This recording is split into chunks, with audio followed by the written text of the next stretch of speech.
Our gospel today is about a meal in which disciples meet the risen Lord. After his crucifixion, some disciples were walking the road away from Jerusalem and toward a little village called Emmaus. A stranger came along, started walking with them on that road, asking some questions, sharing the journey with them. So when they reached this little village, the stranger seemed to be walking further, seemed to be going on, but it was supper time. So they urged him not to keep going. Stay with us, we need a companion. Join us for supper. So he did. And while they were at table, he took bread and broke it. And their eyes were opened, and they recognized him. So our story begins in a journey, but ends in a meal. Their eyes were opened, and they recognized him. The passage suggests if we want to meet Jesus, the companion, in the company of friends, we might first pay attention to where we eat, how we eat, even how much time we take to eat. Here's the scenario. You're on your way home from the office, you're tired, you're hungry, and you happen to think, you know what, I don't think there's really anything in the refrigerator except maybe a jar of pickles. If you're like most Americans, where are you going to stop for food for the evening meal? Not the produce section of the grocery store, although that might be the healthiest choice, and also not McDonald's. Where then? At the deli counter of a grocery store. Hannaford, maybe, Price Chopper.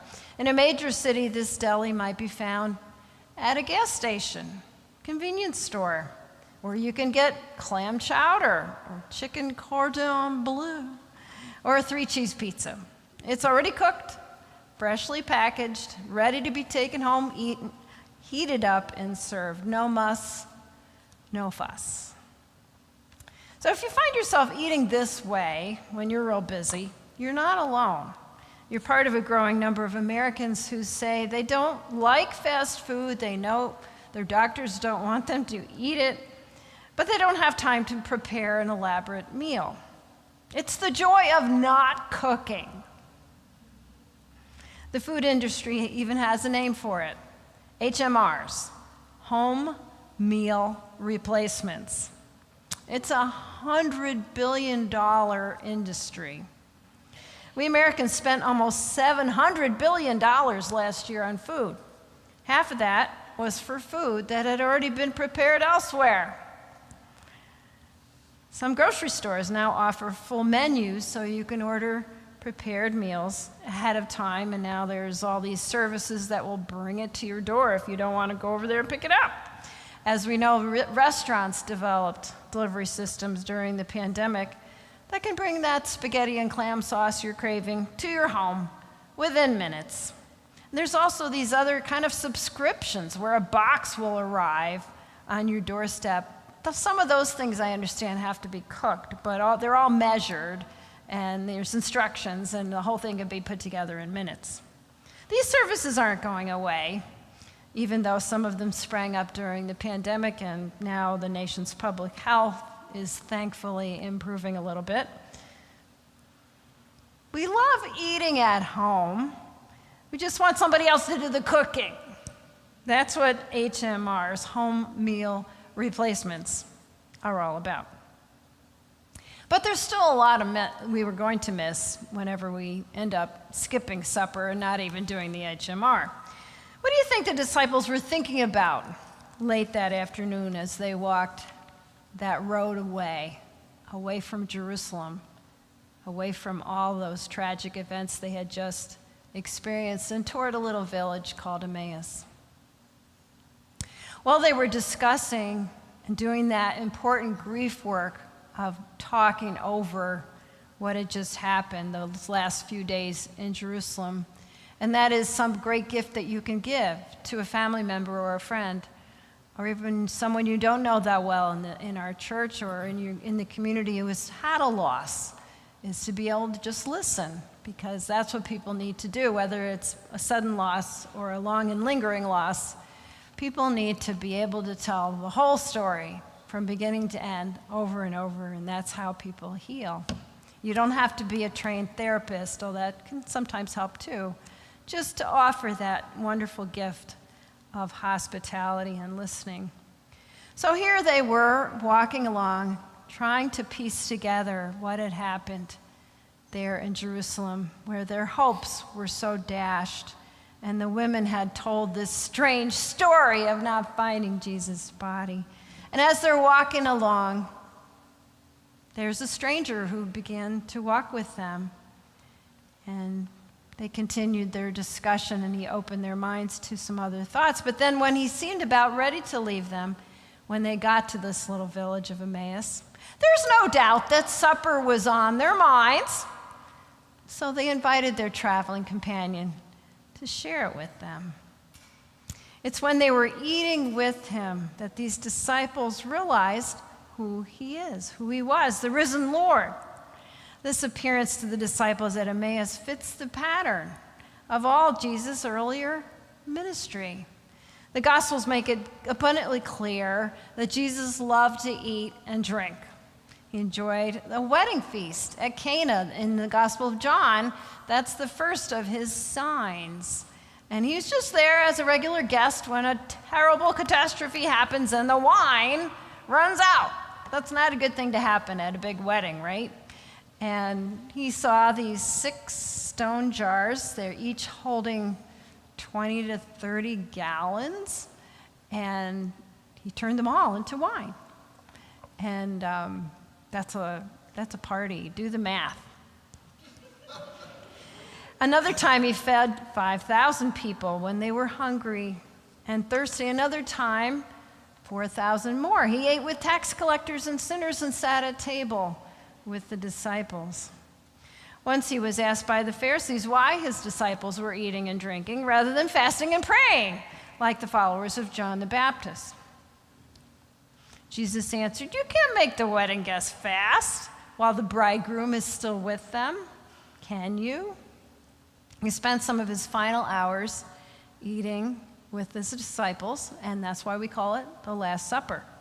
And what is, pop quiz, what's the primary metaphor that Jesus uses over and over when he talks about the kingdom of God? It's a wedding feast. So maybe we can understand why when Jesus encountered these 2 disciples in the Gospel of Luke, he didn't appear at the empty tomb or in the temple or on a mountainside, but made himself known to them when he was at table with them, enjoying a home-cooked meal. He came as a companion, a word that literally means with bread. A companion is someone with whom you break bread. Jesus is someone who comes to us as a companion whenever we share a table with others. Meals are important. Even today, Jesus visits us at mealtime, often through friends, family, strangers that we may be eating with. Christ is found in our companions, ones we break bread with. And the dinner table is the Lord's everyday cathedral. It's in the saying of table blessings, the breaking of the bread with one another, that a meal with Jesus is celebrated. His resurrected presence is experienced. So what do we really miss when we skip supper? Not just good cooking and nutrition for our bodies, but a chance to encounter the resurrected Lord. The challenge for us is to slow down enough to make that connection with Christ and with one another. We can do this by scheduling a meal we can enjoy together, whether it's breakfast or supper. We can do it by resisting the lure of fast food, taking the time to enjoy some slow food. Food that's not prepackaged in individual servings, and this is Earth Day weekend, so we are thinking about if you always buy that food in individual packages, think about all the packaging, right? It's not good for the earth. It's good to eat once in a while from a common plate, from a common pot or bowl. and with a group that's sitting down together. We can do this by taking time to actually eat a meal, taking time to put our fork down on the table from time to time and just breathe between bites. Not just jam food in our mouths as we run by the table on our way to baseball practice or music lessons or church meetings or whatever appointments. If we want to experience joy when we eat and drink, if we want to feel the presence of Christ, we must make our family meals kind of wedding reception for the bridegroom. Not fancy, but healthy, well-planned, well-served, well-paced. Kind of like our wonderful friends Maggie and Jean Lilja always do every Sunday for our time of fellowship after service. Don't they do a beautiful job, and people who help them out from time to time? That's right. Of course, it's a fact of life these days. The schedules do conflict. Meals must be skipped. Activities run through the dinner hour. Family members run in opposite directions. Food has to be wolfed down on the run. If I had a dime for the number of times I've said to my hubby, sorry, I got to go to a meeting. It starts in 10 minutes. It happens, but there is a cost to this frenetic pace, and one that's easy to forget as we dash from one important event to another. When we skip that time with each other at the table, we're skipping a meal with Jesus. When we dash away from the table, we're dashing away from the presence of Christ and his fellowship with all of us as companions. So the next time we get ready to bolt out the door, let's ask ourselves, is this next activity more important than the nourishment we would get from breaking bread together, from being real companions? Is this event more valuable than the guidance I might get from talking with my companions while we linger over dinner? I remember when I was taking my clinical pastoral education right after seminary, this big, huge hospital in Chicago, part of my group was a Catholic priest named Dan Grundy, and he was from Australia, and it was the first time he'd ever been in the U.S., and we used to socialize together as a group sometimes, and we'd go out, and he couldn't believe that Americans would go to a nice restaurant and be in and out of there in less than an hour. He thought that was a crime. He said that in Australia, where he was from, if you take the time and the expense of going to a nice restaurant, you should plan on about 4 hours. And that was quite a revelation to us. And it made us think about, what are we doing? What are we doing here? There's so many things that we can do other than just feel guilty about the pace of our lives. I recently came across a list of suggestions on spending more time together as a family. And I'm defining family very broadly, loosely, because all of us need to create our own family. If you live alone, then your family might be some good friends that you meet for lunch downtown, or you at each other's homes once in a while, or on a regular basis, hopefully. That's your family, and that's important. But these suggestions come from the Director of Children's Ministries in one of our national offices of the United Methodist Church, Discipleship, Ideas for Families. Again, family, very broadly defined. Some involve meals, some don't. It's pretty basic. You're probably already doing a lot of these things, but I think it's thought-provoking. So give each family member at least 5 minutes during every meal to talk about his or her day without interrupting. Set aside one night a week for family activities with a no screens rule. Select the scripture of the month to memorize and discuss and integrate into family life. Learn a family mealtime prayer that everyone prays, and select a new prayer every once in a while. Play a board game together. Use driving time for sharing time. Learn about a celebration from another culture and make it part of your annual family activity. Plan a special dinner once a month using candles, special menus, with each family member helping prepare the meal. Plan a surprise day for each family member once a month, with others planning the surprise. These are just a few creative ways to win back some family time. Maybe you have others that work for your family group. Now, we don't know for sure where the biblical village of Emmaus is located. Was it 7 miles from Jerusalem or 18 miles? The ancient texts don't agree on how far away it might have been. So we probably will never know.